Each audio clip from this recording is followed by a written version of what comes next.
ഇവിടെ B J പിയുടെ നേതാക്കന്മാർ പത്രസമ്മേളനം നടത്തി കാണുകയുണ്ടായി.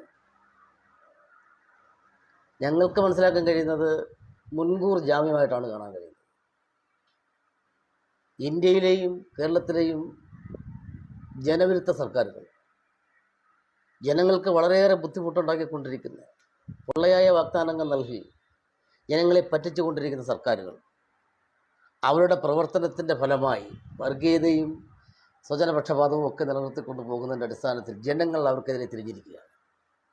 ഈ ജനങ്ങൾ തിരിഞ്ഞതിൻ്റെ അടിസ്ഥാനത്തിൽ ഇവിടെ ജനങ്ങൾ UDF അനുകൂലമായ ഒരു തീരുമാനം എടുത്തിട്ടുണ്ടെന്ന് മനസ്സിലാക്കിയ അടിസ്ഥാനത്തിൽ മുൻകൂർ ജാമ്യമാണ് BJPയുടെ നേതാക്കന്മാർ ചടയമംഗലത്ത് എടുത്തിട്ടുള്ളത്. ഇവർ LDFും UDFും തമ്മിലൊരു അന്തർധാര രാഷ്ട്രീയം എന്ന് അവരുടെ പറയുകയുണ്ടായി. അന്തർധാര ആരാണെന്നുള്ളത് വ്യക്തമായി ജനങ്ങൾക്കറിയാം.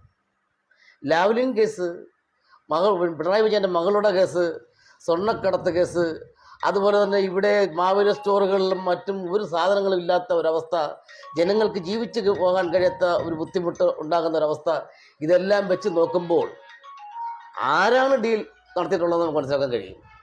എത്രയോ തവണ ലാവ്ലിൻ കേസ് മാറ്റിവെച്ച് ഒരു 40 തവണയായിരിക്കുകയാണ്.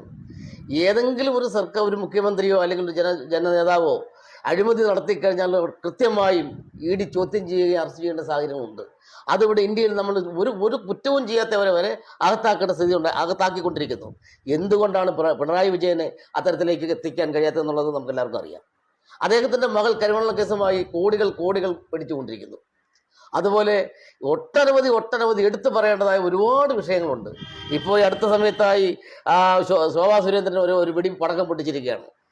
ഈ EP ജയരാജൻ എന്ന് പറഞ്ഞാൽ ഇവരുടെ കൺവീനർ, ഇടതുപക്ഷത്തിൻ്റെ കൺവീനർ, CPMൻ്റെ നേതാവുമായ EP ജയരാജൻ ഈ അടുത്ത കാലത്തായി പത്രസമ്മേളനം നടത്തി BJPയിലേക്ക് പോകാൻ പോകുന്ന ചർച്ച നടത്തിയിരിക്കുന്നു എന്ന് പറഞ്ഞ പ്രസ്താവന ഇപ്പോൾ വന്നു കഴിഞ്ഞിരിക്കുന്നു.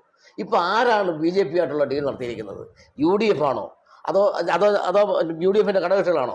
നിങ്ങൾ പറയുന്നുണ്ടല്ലോ സംഖ്യയാകുന്നു. ഞങ്ങളുടെ പ്രേമേന്ദ്രനെ കുറിച്ച് CPMമാർ അത് LDF ഇങ്ങനെ സംഖ്യയായിക്കൊണ്ടിരിക്കുന്ന സന്ദർഭത്തിൽ BJPയുടെ അവർക്ക് ഒത്താശ കൂടിക്കൊണ്ട് പ്രേമേന്ദ്രനെ ഇല്ലായ്മ ചെയ്യാനുള്ള ശ്രമം നടത്തുന്നത് നിങ്ങൾക്കറിയാം. ഇവിടെ ജനങ്ങൾക്കറിയാം. 1986 നാവായിക്കുളം ഗ്രാമപഞ്ചായത്തിൽ നിന്നും ജനപ്രതിനിധിയെ തിരഞ്ഞെടുക്കുന്നത്, പഞ്ചായത്ത് അംഗമായി തിരഞ്ഞെടുക്കുന്നത് മൺമട്ടി മൺകോരിയിലാണ്. അത് കഴിഞ്ഞ് അദ്ദേഹം ജില്ലാ കൗൺസിലിലേക്ക് മത്സരിച്ചു, മൺമട്ടി മൺകോരിയാണ്. അത് കഴിഞ്ഞ് ജില്ലാ പഞ്ചായത്തിലേക്ക് മത്സരിച്ചു, മൺമട്ടി മൺകോരിയാണ്. പാർലമെന്റിലേക്ക് മത്സരിക്കുന്നു, മൺമട്ടി മൺകോരിയാണ്. അതുപോലെ നിയമസഭയിൽ മത്സരിച്ച് മന്ത്രിയാകുന്നു, മൺമട്ടി മൺകോരിയാണ്. 2024 പാർലമെന്റ് തെരഞ്ഞെടുപ്പിലും മൺമട്ടി മൺകോരിയാണ് മത്സരിച്ചിരിക്കുന്നത്. അദ്ദേഹത്തിന് ഒരു ചാഞ്ചാട്ടം ഉണ്ടായിട്ടില്ല. അദ്ദേഹത്തിൻ്റെ പ്രസ്ഥാനം അദ്ദേഹത്തെ എങ്ങോട്ടും പോയിട്ടില്ല. ഈ CPM എന്ന് പറയുന്ന സംഘടനയും BJPയുമായിട്ടാണ് ഡീൽ നടന്നിരിക്കുന്നത്. എന്തുകൊണ്ടാണെന്ന് വെച്ചാൽ UDFിനെ ഇല്ലാതാക്കുക, കോൺഗ്രസ് ഇല്ലാതാക്കുക, പ്രേമേന്ദ്രനെ വിടക്കാക്കി തനിക്കാക്കുക. നിങ്ങളുടെ ഈ നയമൊന്നും ഞങ്ങളോട് നടക്കില്ലെന്നുള്ള വ്യക്തമായി ഞങ്ങൾക്ക് പറയാൻ കഴിയും. നിങ്ങളൊന്ന് മനസ്സിലാക്കേണ്ടതായിട്ടുള്ളത്, UDFിനോടും പ്രേമേന്ദ്രനോടും നിങ്ങൾ കളിച്ചാൽ ഇന്ത്യ മഹാരാജ്യത്ത് ബഹുഭൂരിപക്ഷം വരുന്ന പാർട്ടിയാണ് കോൺഗ്രസ്. ഇന്ന് ഏറ്റവും വലിയ പാർട്ടിയാണ് കോൺഗ്രസ്. ആ കോൺഗ്രസിനെ പോലെ ഇന്ത്യയിൽ ഒരു പാർട്ടി ഇന്നില്ല. നമുക്കെല്ലാവർക്കും അറിയാം, ജനങ്ങൾക്കറിയാം. 66% പുറത്ത് നിൽക്കുമ്പോൾ 34% വോട്ടിൻ്റെ ബലത്തിലാണ് BJP ഇവിടെ ഭരിക്കുന്നത്. അവർക്ക് എന്ത് യോഗ്യതയാണുള്ളത്? ഈ മുന്നണി അല്ലെങ്കിൽ ഇന്ത്യ മഹാരാജ്യത്ത് ഈ പ്രാദേശികമായും ദേശീയമായും നിൽക്കുന്ന പാർട്ടികൾ അവർ ഭിന്നിച്ച് നിൽക്കുന്ന അടിസ്ഥാനത്തിലാണ്. ആ ഭിന്നിക്കുന്ന അടിസ്ഥാനവും BJP തന്നെയാണ്. ഭിന്നിപ്പിച്ച് ഭരിക്കുകയാണ്.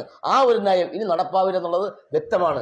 ഈ 2026 തെരഞ്ഞെടുപ്പിൽ അത് വ്യക്തമായി BJPക്കും CPMനും മനസ്സിലാകും. അത് ഞങ്ങൾക്ക് ഇത്ര മാത്രമേ പറയാനുള്ളൂ.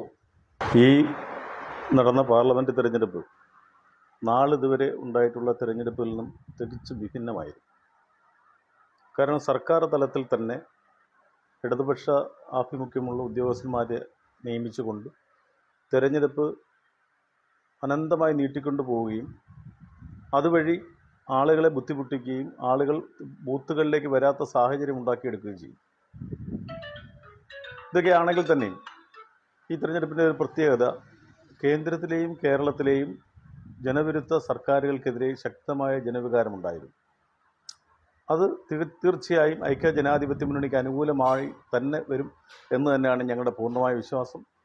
നമുക്കറിയാം, NK പ്രേമേന്ദ്രൻ എന്ന് പറയുന്ന ഏറ്റവും മികച്ച പാർലമെൻറ്റേറിയനെയും അദ്ദേഹത്തിനെതിരെ ഒന്നും പറയാനില്ല. വികസന കാര്യങ്ങളിലോ അല്ലെങ്കിൽ പാർലമെൻറ്റിലെ പ്രവർത്തനങ്ങളിലോ ഒന്നും തന്നെ അദ്ദേഹത്തിനെതിരെ ഒരക്ഷരം പോലും മിണ്ടാൻ കഴിയാത്ത സാഹചര്യത്തിലാണ് ഇടതുപക്ഷ ജനാധിപത്യ മുന്നണി അദ്ദേഹത്തെ സംഖ്യയാക്കാൻ ശ്രമിച്ചത്.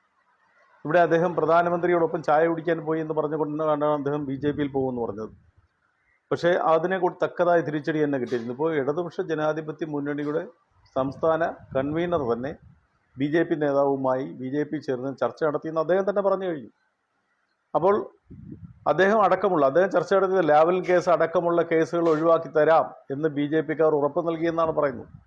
അപ്പോൾ ഇത് നേരത്തെ UDF പറയുന്നത് ആരോപിച്ചതുപോലുള്ള ഒരു ഡീൽ അവർ തമ്മിൽ ഉണ്ടായിട്ടുണ്ട്.